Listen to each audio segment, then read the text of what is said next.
Hey guys, recently வந்து CBIC வந்து ஒரு ப்ரெஸ் நோட்டீஸ் ரிலீஸ் பண்ணாங்க. என்ன சொல்கிறாங்கன்னா, உங்களுக்கு எப்போச்சும் ஒரு நோட்டீஸ் வந்திருக்கு. ஸோ நோட்டீஸில் வந்து அது ஒரிஜினலாக ஃபேக்காக அது பார்க்கணும்.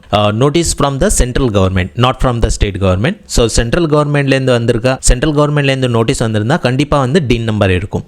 ஸோ இப்போ நீங்கள் டவுட் பண்ணலாம், டின் நம்பர்னால் எப்படி இருக்கும். ஃபார் எக்ஸாம்பிள், இப்போது இது பார்த்தீங்கன்னா கார்னரில் வந்து டின் நம்பர் இருக்குது. ஸோ இந்த மாதிரி டின் நம்பர் இருக்கும் எல்லா நோட்டீஸ்லேயும். இந்த சென்ஸ் சென்ட்ரல் கவர்மெண்ட்லேருந்து வந்தால், ஸோ அந்த டின் நம்பர் வந்திருக்கு, அது ஒரிஜினலா இல்லையா அது பார்க்குறதுக்கு தான். ஸோ நோட்டீஸ்னால் சம்மன் வந்திருக்கும். ஸோ ஞாபகம் இருக்கணும், செக்ஷன் 17 வந்து power to summon person to give evidence and produce the document.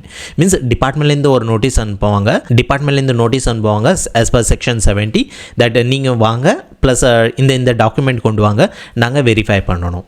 Summon in the sense it's like order to a person to come to the place. Means இப்போ central government வந்து ஒரு notice அனுப்புவாங்க, இந்த மாதிரி ஒரு notice அனுப்புவாங்க, நீங்கள் இங்கே வாங்க, இந்த டாக்குமெண்ட் கொண்டு வாங்க, நாங்கள் வெரிஃபை பண்ணணும். ஸோ அது ஒரிஜினலாக இல்லையா செக் பண்ணுறது எப்படி, அதுதான் இது கொஷின்.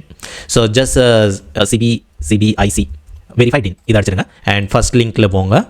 அண்ட் இங்கே வந்து அந்த டிஐஎன் நம்பர் அது கொடுத்துருங்க அண்ட் கேட்சி வேர்டு கொடுத்து சப்மிட் பண்ணிவிடுங்க. ஸோ இந்த நம்பர் எடுத்துகிட்டு நீங்கள் இங்கே கொடுத்துட்டு சப்மிட் பண்ணிங்கன்னா அது ஒரிஜினலாக ஃபேக்காக அது தெரிய வரும். ஸோ அதுதான் செக் பண்ணுறது எப்படி சொல்லி ஒரு ப்ரெஸ் ரிலீஸ் கொடுத்துருக்காங்க. ஸோ இது வந்து central government. What about state government? சில ஸ்டேட் வந்து இது அப்ளிகபிள் பண்ணியிருக்காங்க, சில ஸ்டேட் வந்து இன்னும் இது வந்து இம்ப்ளிமெண்ட் பண்ணல. ஸோ அதுவும் இம்ப்ளிமெண்ட் பண்ணால் இன்னும் பெட்டராக இருக்கும். Fine. So that's it in this video. Thank you.